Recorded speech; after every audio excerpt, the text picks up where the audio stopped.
Good evening, everyone. It is Friday, December 27th. It's the full swing of the holidays, so hopefully you've been having some good time with your family, friends, and resting before the new year. Today, I wanted to make a quick video. Not everything is lifestyle inflation. Now, what do I mean by this? First off, let's define what lifestyle inflation is. Lifestyle inflation is when your income increases, so do your expenses. Now, as someone that did change jobs this year and did have an increase in income, I wanted to make this video because oftentimes we see people saying, okay, when you do get that promotion or change jobs, a lot of people say, people go out and buy that brand new BMW or they take that luxurious vacation. And while those things inherently might not be bad, if you don't actually have the means to pay for it, those things can kind of get you in the hole and keep you in debt. Now, what do I mean by, you know, you can continue to spend money on things, but it not necessarily be lifestyle inflation? There's kind of four categories I've come up with, and let me start with the first. Now, provided you keep everything the same, whether say budgets for groceries or retirement matches, you're still going to be ahead. So let's use an example. What do I mean by this? Say you're at a job and you make $80,000 a year and you put 10% of that income into retirement. 10% of 80,000 is $8,000 per year.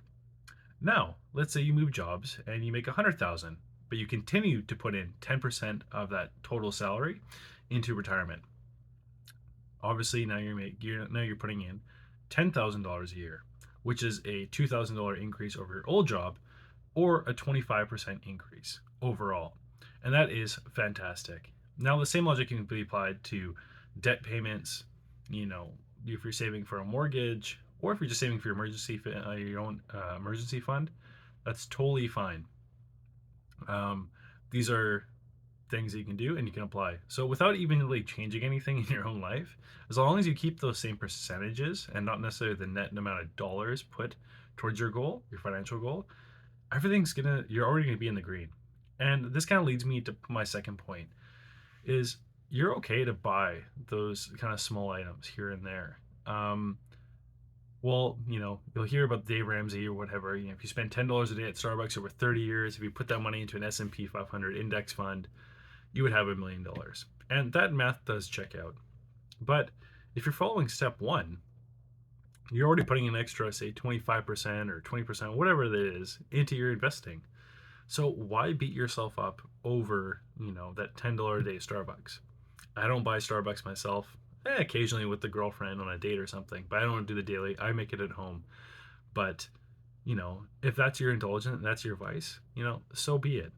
If everything else is in order, you have no debts, you don't carry credit card balance, no auto loans, retirement funds are maxed out, and, you have your emergency savings set up, what's the issue with going out once in a while?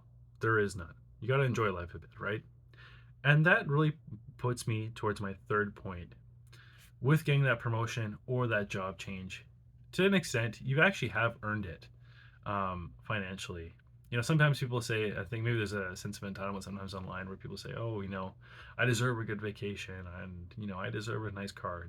And, maybe there is some merit to that.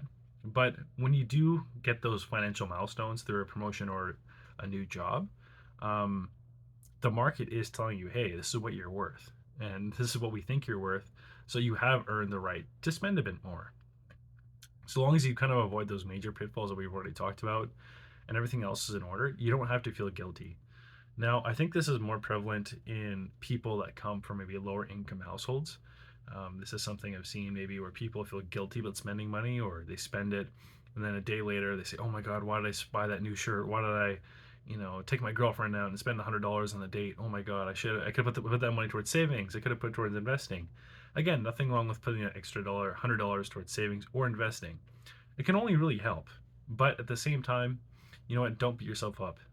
I think sometimes we get wrapped up in, oh, I lost that $100 on that date, or enjoying myself, going out with my friends, drinking, and I could have instead invested it.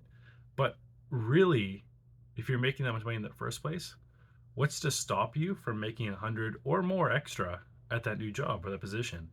There's nothing really out there stopping you, right? So You're using more energy focusing on something that's already happened than focused on making more and coming out stronger. Um, so just repurpose your life a bit there. And the final thing I want to talk about, point four, is there's a lot of things that aren't technically necessities, but are things that can drastically improve your life. So, what are some examples? This could be something like getting braces or Invisalign. This could be hiring a nutritionist and improving your diet and your the quality of the food you buy, or something like a tailored suit.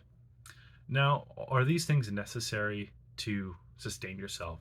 Is it shelter? Is it food and clothing? No, they're not. But you can improve what you're already buying, and when you do that, you kind of improve your self-image a lot. So yes, it's kind of a financial investment, and technically they're not necessities, but they are major improvements in your life. So let's use myself. One of my goals for 2025 is to get braces. It's something I wanted to get as a kid, but just due to circumstances, I couldn't afford it at the time. So now as an adult, I have an insurance, and even I've mapped what the cost. It'd be anywhere between $6,000 to $10,000 for braces. But you know what? It's just something that will improve my life over the next 50 years. I'm willing to pay that. And now with this new job, if I can pay it off over a few years, you know what? C'est la vie, because I know my long run investment will do better. I work in business, so presentation is important. So I'll do probably the same thing with suits and my own nutrition. I've already improved my skincare routine, buying nicer products. Um, this all kind of helps not only build your own confidence and your own presentation, but it just makes your life more enjoyable.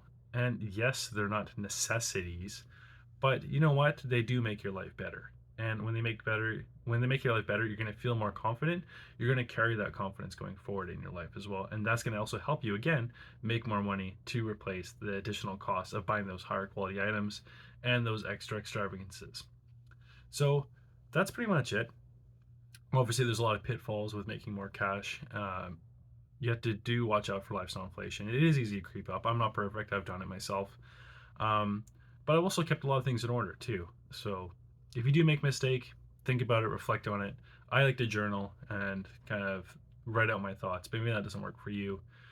However you do it, reflect on it and then go forward and say, okay, what can I improve? Don't beat yourself up. Life isn't that serious. Anyways, that's all from me. And hopefully everyone here has a great New Year's and talk to you soon. Thank you so much. Bye bye.